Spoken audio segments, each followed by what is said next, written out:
내 집 마련 한 가지 차이가 10억 혹은 10년 차이입니다. 안녕하세요, 소심자입니다.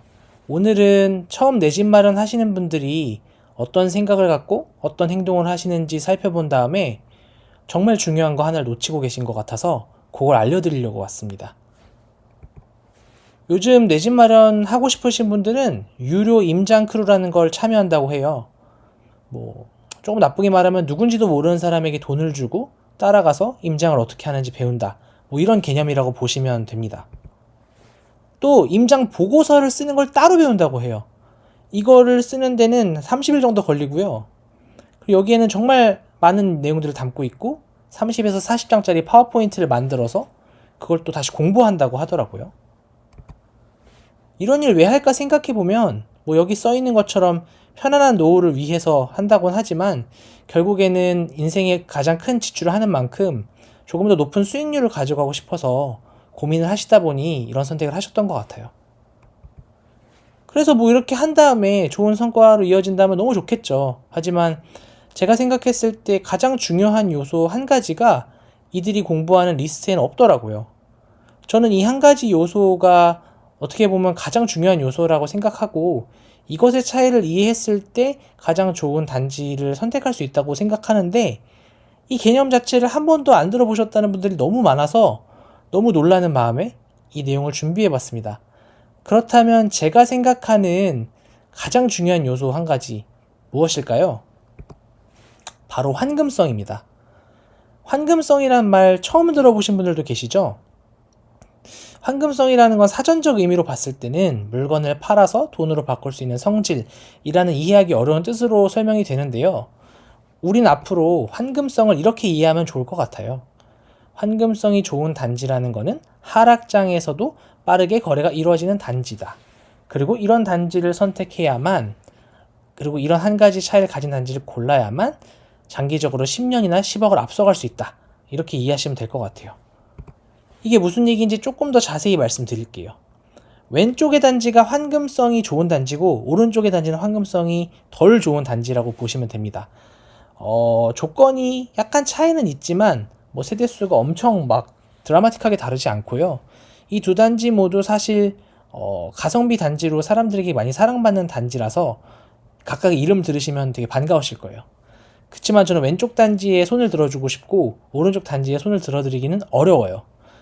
왜냐면 왼쪽 단지는 분위기가 나빠질 거라는 이야기가 돌고 거래가 하나도 없던 22년 12월에도 거래가 있었고요. 심지어 그 전에도 거래가 있었던 것 같죠. 그리고 이후에 보통 가장 나쁜 시기라고 했던 23년 초의 시기를 보면 22년 말보다 더 높은 가격의 거래가 많이 이루어지고 있다는 걸 알 수 있어요. 그만큼 하락장의 거래가 용이한 단지라는 거죠. 오른쪽은 22년 말엔 당연히 거래가 없고요. 23년도 한참 지나서 거래가 발생하게 되는 모습을 확인하실 수 있습니다. 그렇다면 이런 환금성의 차이가 대체 어떻게 10년이나 10억 차이를 만드는지 궁금하시죠?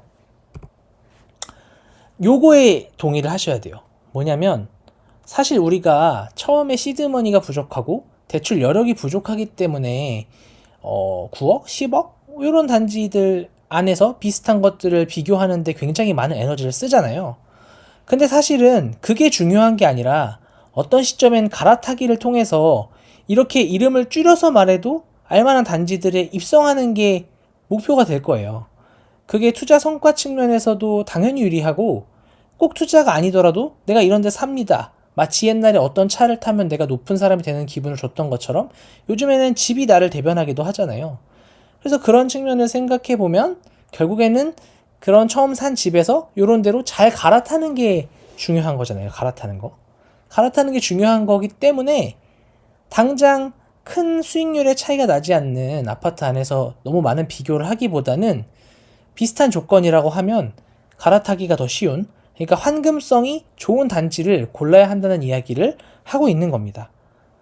지금 나온 데이터를 보셔도 아시겠지만 어떤 단지가 신축일수록 그리고 더 핵심지에 있을수록 가격의 상승폭이 더 크기 때문에 어차피 가격 상승률은 내가 처음 고르는 단지 대비 그 갈 곳의 상승률이 더 높고 그럼 그 속도 차이가 있기 때문에 뭐 추가적으로 수입을 만들어서 갈아타게 해야 되는 건 피할 수가 없어요. 그렇다면 당장 그 작은 가격 단위 아파트가 더 많이 오르냐 덜 오르냐를 따지기보다는 쉽게 팔고서 이동할 수 있냐 없냐를 생각해야 된다는 관점에서 제가 가장 중요한 요소가 환금성이라고 오늘은 말씀드리는 겁니다. 정리하자면 어떤 아파트를 고르는 데 있어서 당연히 살기도 좋아야 되고 과거의 이력을 봤을 때 가격도 더 잘 오르려야 되고 그런 거 고르는 게 중요하죠. 하지만 최종 졸업지가 아닌 어떤 중간 거쳐가는 단계의 내 집을 고를 때에는 갈아타기가 용이한 하락장에서도 거래가 잘 되는 환금성이 높은 단지를 선택해야 한다. 왜냐면 어차피 신축이면 신축일수록 핵심지면 핵심지에 있을수록 아파트의 가격이 더 빨리 오르기 때문에 우리는 손해를 보고서라도 갈아타기를 해야 하거든요. 그렇기 때문에 빠르게 매도가 가능한 것이 굉장히 중요하다. 이렇게 말씀드릴 수 있겠습니다. 구체적인 사례를 한번 만들어서 말씀드려 볼게요. 제가 어떤 아파트를 20년 5월에 7.45억에 매수를 했어요. 그리고 이 아파트를 제가 지금까지 홀딩을 했다면 이거는 9억이 돼가지고 1.5억 정도의 이득이 났을 겁니다. 근데 제가 이 아파트를 23년 초에 매도를 해요. 그래서 이거는 7.45억에 샀지만 이거보다 뭐 몇백만 원 손해를 보고 매도를 하게 됩니다. 그리고 이걸 매도한 다음에 그 비슷한 동네에 있는 더 유명한 단지, 뭐 여기서 마레풀을 예로 들게요. 마레풀을 12억에 매수를 했어요. 아무도 아파트를 사라고 하지 않았던 23년 3월에 말이죠. 그럼 12억에 매수를 하고 이거를 지금까지 들고 있다면은 얘는 16억 중후반이 되기 때문에 아마 4.5억 정도 이득이 발생했을 거고요. 그럼 그냥 가지고 있는 것보다 3억 정도 차이가 날 거잖아요. 이런 것들이 반복되게 되면 순식간에 10억 그리고 10년을 앞서가는 차이를 만들 수 있게 됩니다.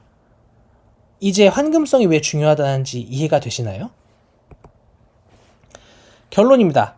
첫 내 집 마련할 때 다른 성과 차이를 막 따져보고 그 차이를 더 만들어내기 위해서 노력하고 이런 것보다는 갈아타기 용이하도록 환금성 높은 단지, 환금성 좋은 단지를 선택하는 게 답입니다. 이유는 아까도 말씀드렸죠. 어차피 더 유명하고 더 새 것이고 더 입지가 좋은 아파트가 그렇지 않은 곳보다 더 빨리 상승할 것이고 그 갭을 좁히는 것은 아파트 투자만으로는 해결할 수 없습니다. 그래서 그 차이는 내가 돈을 더 많이 모은다든지 아니면 어떤 다른 형태의 투자를 통해서 메꿔 나가야 하고요. 아파트에서는 지금 갖고 있는 거를 잘 팔고 이동할 수 있는 게 중요하기 때문에 우리는 환금성이 좋은 단지를 찾아서 공부를 해야 된다. 이렇게 말씀드릴 수 있겠습니다. 여기까지 이야기 들으면 어떤 부분에선 시원하시고 어떤 부분에선 답답하실 거예요. 우선 첫 번째, 환금성 좋은 단지 개념은 알겠는데 이게 좀 와닿지가 않고 구체적인 사례를 잘 못 찾겠다. 이러면 편하게 유튜브에 댓글을 남겨주시면 좋겠습니다. 두 번째, 환금성 좋은 단지는 알겠고 근데 다른 것도 중요하잖아. 이건 어떻게 하지? 라고 생각이 드신다면 시간이 아직 조금 많이 남으신 분들은 앞으로 나올 소심자 유튜브 영상을 좀 더 기다려주시면 좋겠고요. 시간이 없고 혹은 빨리 배우고 싶다 라는 마음이 드신다면 제가 정식 발매를 해둔 소심한 사람들을 위한 임장 비법서를 구매해서 한번 읽어봐 주시면 좋을 것 같습니다. 이것과 관련된 질문들은 언제나 환영이니까요. 편하게 구매해서 읽고 공부하고 저랑 이야기 나눌 수 있으면 가장 좋을 것 같아요. 그리고 이 고민도 있으실 것 같아요.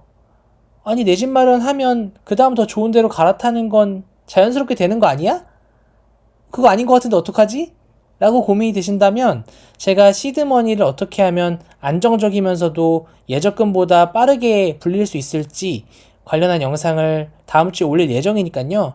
그 부분 확인해 보시면 매우 좋을 것 같습니다. 오늘도 제가 드린 말씀에 공감이 가시고 도움이 되셨다면 소심자 유튜브 채널 구독해 주시고요. 댓글과 좋아요는 당연히 사랑입니다.